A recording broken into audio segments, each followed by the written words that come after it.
नमस्कार दोस्तों। आज की कहानी है तलाकनामा। आज तलाक के मुकदमे की पहली पेशी थी। संजना घर खर्च बड़ी ही मुश्किल से चला पाती थी, इसीलिए पैदल ही सुबह सुबह जल्दी आकर कोर्ट के बाहर बैठ गई थी। उसने पुरानी सी साड़ी पहन रखी थी। न चेहरे पर कोई मेकअप था, न कोई ताजगी। वह उदास सी बैठी कोर्ट खुलने का इंतजार कर रही थी। बैठे बैठे उसे भूख सताने लगी तो एक कप चाय और 2 बिस्किट 10 रुपए में खरीद कर खाने लग गई। कुछ देर बाद मनोज भी आ गया। उसके साथ उसकी माँ, बहन और बड़ा भाई था। वह खुद लग्जरी कार से आया था। जब उसकी नज़र संजना पर पड़ी तो उसे अनदेखा करके आंखों पर काला चश्मा पहनकर आगे बढ़ गया। 2 साल से संजना और मनोज अलग रह रहे थे। संजना एक अनाथ लड़की थी। बचपन में ही उसके माता पिता एक रोड एक्सीडेंट में मारे गए।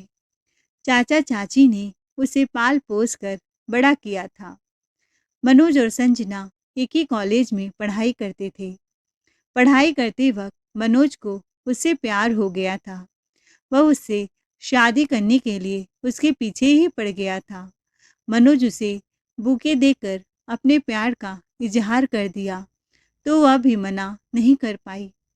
मनोज एक खाते पीते घर का लड़का था, इसीलिए जब मनोज के शादी करने का प्रस्ताव उसके चाचा के घर पहुंचा तो वह प्रस्ताव ठुकरा न सके। संजना के चाचा ने उसका प्रस्ताव स्वीकार कर लिया था और चाची तो कैसे भी उसके हाथ पीले करके छुटकारा पाना चाहती थी, क्योंकि संजना उनकी बेटियों की खुशियों में एक रोड़ा बन के अटकी हुई थी। फिर संजना की मनोज से शादी हो गई थी। एक गरीब और अनाथ लड़की को पैसे वाला घर मिला था, प्यार करने वाला पति मिला था। ऐसे लग रहा था जैसे संजना के भाग्य खुल गए हों। मगर आगे की जिंदगी बहुत मुश्किल थी, क्योंकि उस घर में मनोज के अलावा संजना को कोई भी पसंद नहीं करता था। क्योंकि ये शादी मनोज की जिद के कारण हुई थी। मनोज ने घर छोड़ने का धमकी देकर घर वालों को मनाया था। मनोज का भाई बहन, माँ और पिता सब चाहते थे कि मनोज संजना को छोड़ दे। शादी के 1 महीने ही बीते थे कि उसके ससुर का एक रोड एक्सीडेंट हो गया। जान तो बच गई थी, फिर भी सब कहने लगे कि संजना के पैर अशुभ है और उसे दिन रात गाली गलौज देने लगे। हालांकि संजना अपने ससुर जी का जी जान से ज़्यादा ख्याल रखती थी। समय पर उनको खाना देती, दवा देती थी। फिर भी सास ललिता जी उसको ताना कसने से बाज न आती। उन्हें तो संजना को घर से निकालने का ही उनके सर पर जैसे भूत सवार था। फिर क्या था, षड्यंत्रों का दौर चला। मनोज को समझ ही नहीं पाया। रोज संजना को बुरा और पागल साबित किया जाता था। एक दिन की बात है, संजना अपने ससुर को दवा दे रही थी कि उसकी सासू माँ ने दवा बदल कर दूसरी दवा रख दी थी और उसने भूल से वह दवा अपने ससुर जी को खाने को दे दिया, जिससे उनकी तबीयत और बिगड़ गई और सारा इल्जाम संजना पर डाल दिया। फिर क्या था, घर में तो तूफान ही मच गया, बवाल आ गया। लोग थू थू करने लगे कि संजना अपने ससुर को मारना चाहती है, इसीलिए उसने गलत दवा जानबूझकर दे दिया। मनोज संजना से कहने लगा, पढ़ी लिखी होकर भी तुमने गवार वाला हरकत कर दिया। संजना बोली, अजी आप मेरा विश्वास कीजिए, मैं उनका दवा एक बॉक्स में रखती हूँ। उसमें यह दवा कैसे आई मुझे नहीं पता और मैंने भूल से दे दिया। इसमें मेरी कोई गलती नहीं है। यह सुनकर मनोज तो बहुत गुस्सा करने लगा, क्योंकि वह अपने पिता को बहुत प्यार करता था। इस चीज से दोनों अनजान थे कि घर वाले ही दोनों को अलग करने का साजिश कर रहे हैं और उनके ससुर भी इसमें शामिल थे। पैसे पानी की तरफ बहाए गए, तब जाकर उनके ससुर की तबीयत में थोड़ा सुधार आया। धीरे धीरे घर में जो भी कुछ गलत होता, अनर्थ होता, सब लोग संजना को ही कसूरवार समझते। ऐसे ही 6 महीने बीत गए। एक दिन संजना की ननद बबली को लड़के वाले देखने आए तो सास ललिता जी ने उसे खाना बनाने का फरमान जारी कर दिया। संजना पेट से थी, इसीलिए उसे सारा खाना बनाने में बहुत बेचैनी हो रही थी, लेकिन डर से सासू माँ से कुछ बोल नहीं पाई और खाना बनाने लगी, जबकि डॉक्टर ने उसे बेड रेस्ट करने को बोला था, क्योंकि वह अभी तक ससुराल में ठीक से एडजस्ट नहीं हो पाई थी। इसीलिए चुपचाप वह खाना बनाने लगी। हर समय लोग ताना देते थे, तो थोड़ा बहुत डिप्रेशन में रहने लगी थी। जब वह गर्भवती हो गई, उसे बहुत कमजोरी फील होने लगी। ऐसे समय में उसे खाना तो नहीं बन पाता था, उसे खूब उल्टियाँ होती और चक्कर आता। लेकिन जब ननद को देखने वाले आए, तो खाना बनाना उसकी मजबूरी हो गई। सासू माँ ने तो जैसे उसे किचन में ही झोंक दिया। तपती दोपहरिया में वह 15-20 मेहमानों का खाना अकेले बनाने लगी। उसकी हालत बद से बदतर हो गई। वह चक्कर खाकर गिर गई पेट के बल। उसके पेट में भयंकर दर्द होने लगा। अफरा तफरी में उसे अस्पताल ले जाया गया तो पता चला कि उसके पेट में ही बच्चे ने दम तोड़ दिया है। यह खबर सुनकर मनोज तो बहुत टूट गया, क्योंकि उसे बच्चे से बहुत लगाव था। इसमें भी सासू माँ ललिता जी बाज नहीं आई। अस्पताल में ही वह रोना पीटना शुरू कर दिया। हाय रे मनोज, ये क्या कर दिया इस करमजली ने।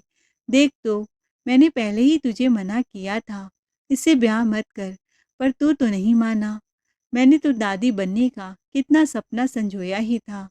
क्या क्या मेरे अरमान थे, यह करूँगी, वह करूँगी, सब पर पानी फेर दिया इस लड़की ने। वह कहने लगी, मैं तो कहती थी कि तेरी बीवी के पैर शुभ नहीं है। देख अपने बेटे को भी खा गई। अरे, जो जन्म लेते ही अपने माता पिता को खा गई और यहाँ पर पैर पड़ते ही अपने ससुर को बिस्तर का कर दिया, तो सोच ऐसी लड़की से ब्याह करके तुझे क्या मिला। हम कोई दुश्मन थे जो वह हमें बता नहीं सकती थी कितने लोगों का खाना नहीं बना पाएगी, तो क्या हम उसको बनाने देते? नहीं ना। उसे तो बच्चा चाहिए ही नहीं था, इसीलिए उसने यह सब जानबूझकर किया है। मनोज के भी अक्ल पर पत्थर पड़ गया। उसे भी लगने लगा कि उसकी माँ बहन सब सच कह रही हैं। अब तो वह भी उनकी बातों पर भरोसा करने लगा और संजना से कटा कटा सा रहने लगा। 1 साल में ही घर में ऐसा माहौल तैयार हो गया कि मनोज भी संजना से नफरत करने लगा था। जब तक पति का साथ मिला, तब तक संजना लड़ती रही, मगर पति भी घर वालों की बातों में आकर उसकी उपेक्षा करने लगा, तो वह टूट गई। धीरे धीरे 1 साल हुए, मनोज और संजना की एनिवर्सरी की तारीख आ गई, तो संजना भी उम्मीद लगाए बैठी सब कुछ शायद ठीक हो जाएगा। लेकिन जब मनोज ने उसे एनिवर्सरी वाले दिन बहुत अच्छा गिफ्ट दिया, यह सुनकर उसे बड़ा झटका सा लगा। मनोज विश करने के बजाय यह कहने लगा, तुझसे शादी करना तो मेरी जिंदगी का सबसे बड़ा भूल है। तू मेरे घर से ये जिंदगी से निकल जा। अब तो संजना भी उदास सी रहने लगी। 2 साड़ी लेकर वह अपना ससुराल छोड़कर मायका चली आई, पर मायका भी तो उसका अपना नहीं था, बेगाना ही था। ससुराल को छोड़कर चाचा के यहाँ पीहर आ गई, मगर उसकी किस्मत यहाँ भी दगा दे गई। कदम कदम पर उसका साथ देने वाला चाचा भी हार्ट अटैक का शिकार होकर भगवान को प्यारा हो गया। चाची तो पहले से ही उसे खाए खाए बैठी थी। चाची तो अपने पति के वजह से ही संजना को बर्दाश्त करती थी, लेकिन जब वह चले गए तो अब तो बस वह उसे फूटी आंख न सुहाती, और उसने भी चाचा के निधन के कुछ दिन बाद ही संजना को घर से निकाल दिया, यह कहकर कि जहाँ भी जाती है अशुभता ही फैलाती है। अब वह अनाथ ही नहीं, बेघर भी हो गई थी। जैसे तैसे करके उसे एक ब्यूटी पार्लर में काम मिल गया। वह 5,000 रुपया महीने में वहाँ काम करने लग गई। 2,000 तो उसके मकान किराए में खर्च हो जाते थे। बचे हुए 3,000 रुपयों में वह अपना घर खर्च चला रही थी। इसी बीच मनोज ने और न ही उसके परिवार वालों ने उसकी कोई खबर ली। मनोज का घर छोड़े उसे 2 साल हो चुके थे। फिर उसे एक नोटिस मिला जिसमें मनोज ने उससे तलाक मांगा था। तलाक के पेपर पाते ही वह फपक फपक कर रोने लगी। उसे लगा अब उसकी जिंदगी वीरान हो जाएगी। तलाक के केस की पहली सुनवाई थी। जब कोर्ट के हलकारे ने उसका नाम पुकारा तो वो अंदर चली गई। मनोज अपने भाई और माँ बहन के साथ वहां बैठा था।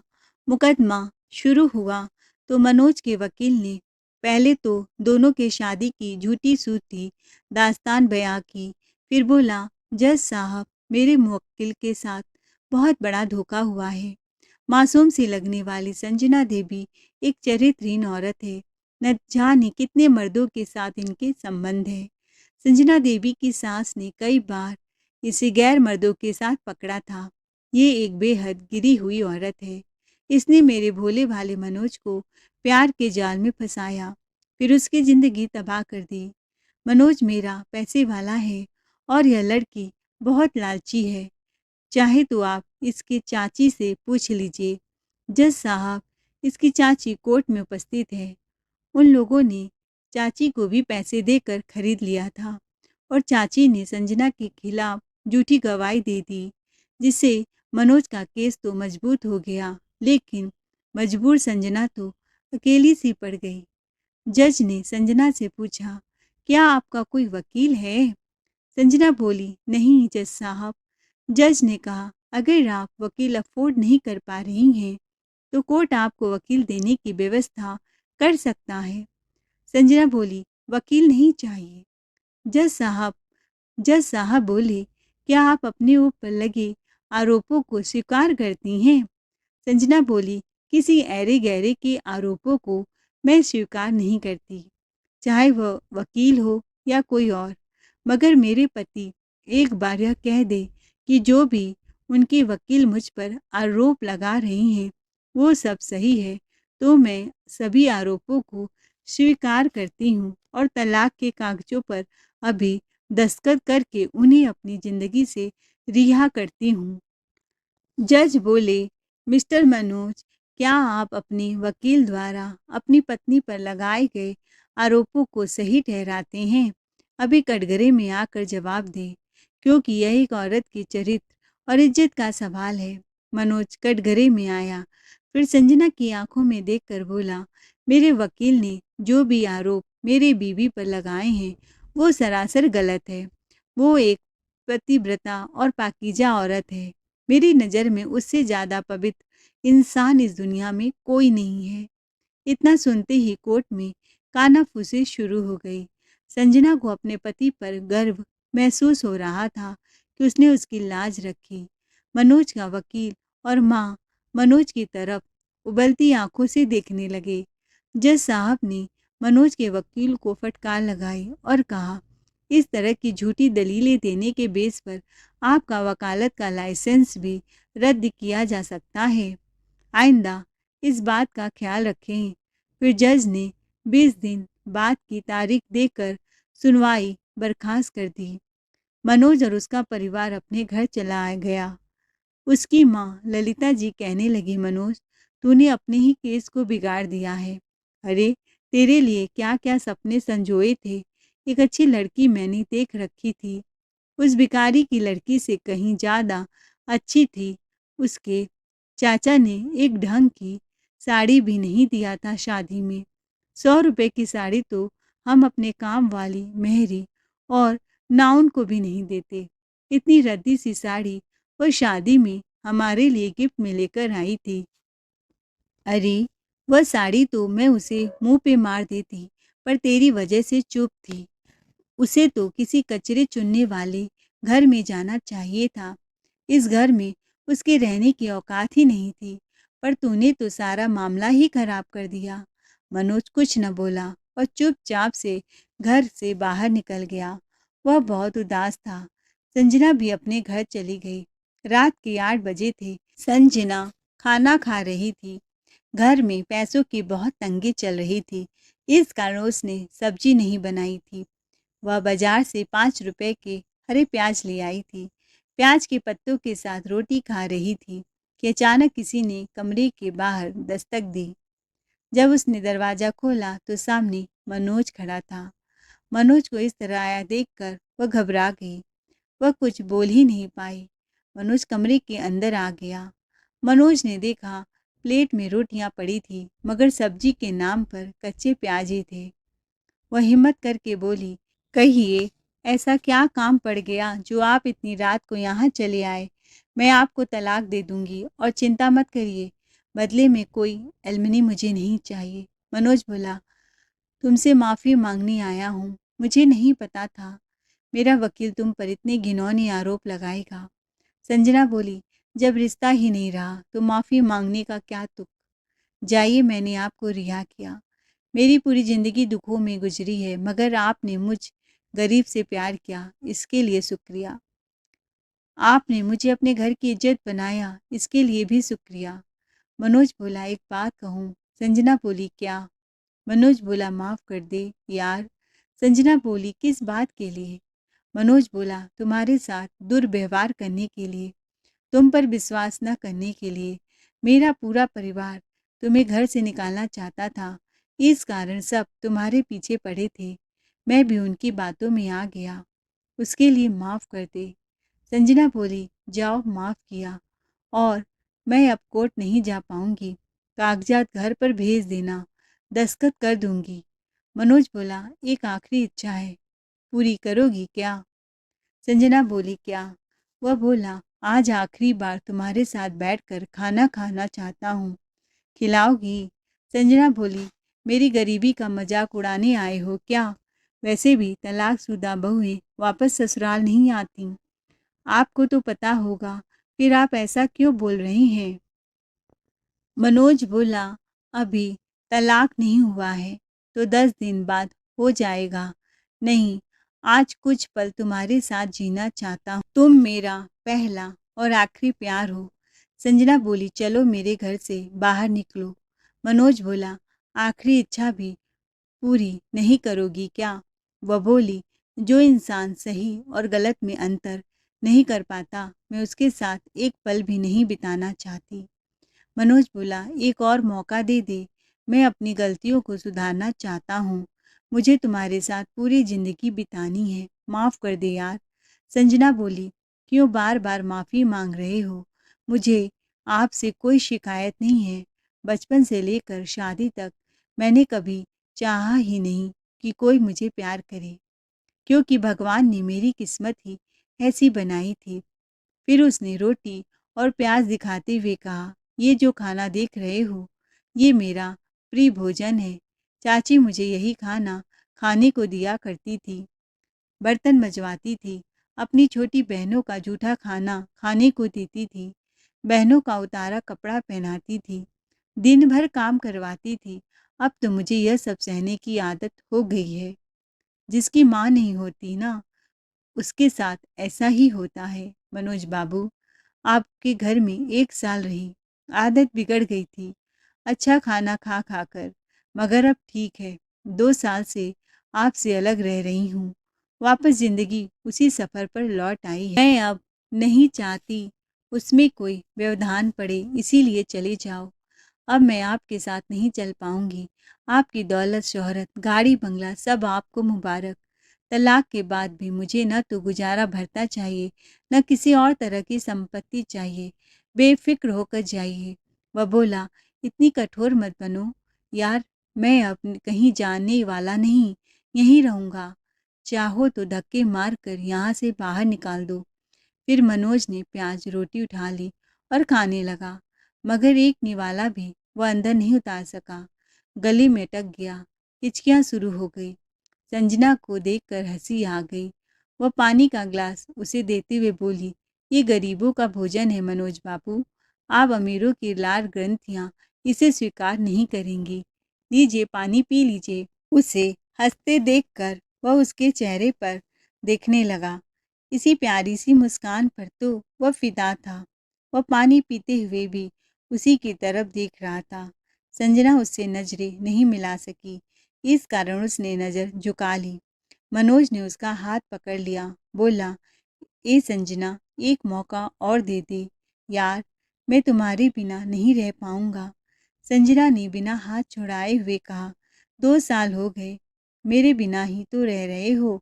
वह बोला, रह कहाँ रहा हूँ, दिन काट रहा हूँ। दिन रात तू ही याद आती है। घर में रहते वक्त नजरे दरवाजे पर टिका देता था, फिर सोचता था काश तू लौट आए। लौट चलना संजना, हम अब अलग रहेंगे, मुझे तेरे साथ जीना है। संजना बोली, मेरा हाथ छोड़ो। वह बोला, नहीं। संजना प्यार से बोली, एक बार छोड़ो तो। मनोज ने छोड़ दिया। फिर संजना उसके थोड़ा नज़दीक हुई, फिर झपट कर उसके सीने से लग गई और ज़ोर ज़ोर से रोने लगी। मनोज ने कस कर उसे सीने से लगा लिया और खुद भी उसके साथ आंसू बहाने लगा। माफ़ कर दे मुझे, मैं तेरा गुनहगार हूँ। तेरे जाने के बाद एक रात मेरी माँ और पिताजी, बहनें सब हंस रही थी कि अच्छा हुआ तू वह घर छोड़कर चली आई। तब मुझे एहसास हुआ कि मैंने कितनी बड़ी गलती कर दी। माँ कह रही थी, उन्होंने ही वह दवा बदला था और मैंने तुझ पर शक किया। मुझे माफ़ कर दे। संजना बोली, अब चुप भी हो जाइए, मैंने आपको माफ़ कर दिया। मुझे अपनी बाहों में खो जाने दीजिए। आज दोनों को एक दूसरे की बाहों में बड़ा सुकून मिल रहा था। एक दूसरे को गले लगाकर घंटे रोते रहे और सारे गीले शिकवे भूलकर अपनी नई जिंदगी हंसी खुशी बिताने लगे। मनोज अब अपने माँ से दूर अलग जिंदगी बिताने लगा था। दोस्तों, आपको हमारी कहानी कैसी लगी? पसंद आई हो तो चैनल को लाइक शेयर सब्सक्राइब जरूर करें। कहानी सुनने के लिए आप सबका दिल से धन्यवाद। Thanks for watching. कमेंट में ज़रूर बताइए कि मनोज का फैसला सही था या गलत।